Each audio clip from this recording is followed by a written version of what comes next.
Welcome back to Couch Collectibles. Hope you guys are having an awesome day as always. Today we are looking at 15 pennies that recently sold at auction in 2023. We're going to show you what you can look for on your coins that can give them some value.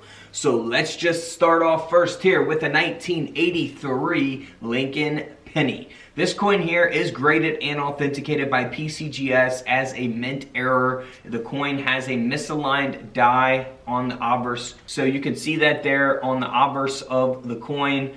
Very noticeable type of error. It's not a super rare and valuable coin. It sold for $42 at auction. You know, had it been a higher mint state, like a mint state 67 or 68, the coin could have sold for more money, of course. But still a cool mint error there to always look for. Kind of like an off-center error that we've looked at previously in other videos. Moving on to a 1983 Lincoln penny that sold for $129 because it was struck onto an unplated planchet.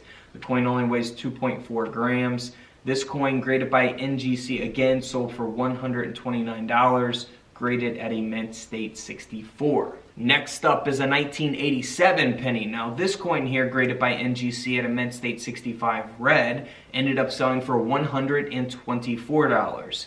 And that is because it has an obverse die break. So you can see that large metal there on the rim of the coin. This will give your coin some value. That's a pretty, good die break there, also referred to as a cud.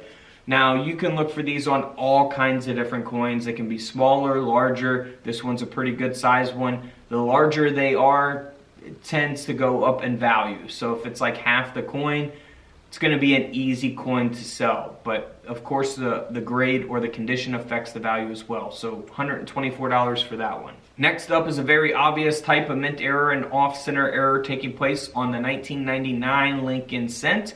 This penny ended up selling for $47 at auction, graded by PCGS. Moving on to a 2000 Lincoln penny that has the wide AM. So this is what you want to look for on every penny you find from the year 2000. You want to flip the coin over, go to the reverse, look at the A and the M, and see if the A and the M is touching or if it has a gap in between it. If it has that gap like this one, that means it is a wide AM. So for the year 2000, you want to look for the wide AM. The close AM is where the A and the M is nearly touching. So this coin is graded at a very nice grade by PCGS, a mint state 67 red, and the coin ended up selling for $180. Next up, again, a very obvious type of mint error. We got a couple things going on here. The coin has been broad struck and multi-struck. Again, I think this error kind of speaks for itself. Graded by NGC at a mint state 66 red. This penny sold for $264. And then here's another example of that, but it's graded at a mint state 63 red. It's a different coin, same type of errors, multi-struck and broad struck. This coin sold for $73. Last coin graded at a 66, this penny graded at a 63. Here is a 2007 D mint mark Lincoln penny design that was struck onto a Roosevelt dime planchet. So it was struck onto a dime clad planchet, 10-cent planchet. This coin ended up selling for $600 at auction. Unbelievable. Graded there by PCGS. Moving on to a more modern coin here, the 2015 Lincoln penny with the shield cent reverse. It has a split die here on the obverse of the coin. So you can see that going from one side of the coin through Lincoln's face, his head, his chin, all the way to the other side of the penny. So that is something you can look for on your modern pennies as well. This coin ended up selling for $192, graded at a mint state 63 red by PCGS. Here's another split die. So this is on a 2016 Lincoln penny. Now this also has a rotated die as well. So when you put your fingers at the bottom of the penny, you flip the coin up. The design should be straight up and down like the front of this penny is. However, when you flip it over, the design is tilted to facing the right. It's rotated. That's what a rotated die is. You can look for that on all kinds of different coins. So this has a rotated die and a split die. and you can see that on the obverse of the coin. This coin is graded by Annex at a mint state 64 red, and the coin sold for $264. Moving on to another die break, we looked at one before that sold for $124.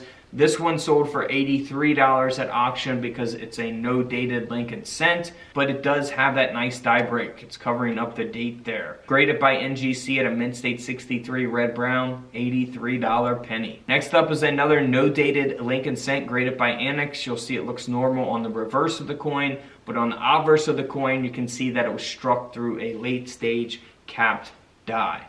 So you won't see the full design as a result of that. The coin ended up selling for $134. Next up is a wheat penny that has, a pretty normal reverse of the coin. Looks like any old wheat penny that we'd find in, coin collections we bought, or if we inherited a coin collection, or maybe, if you find wheat pennies from coin rolls from the bank, look normal on the reverse, but when you flip the coin over, it does not look normal because we have a lamination here where it's detached. So it's a very nice error here. Too bad it's only graded at a 20 by Annex, but the coin still sold for $60 at auction.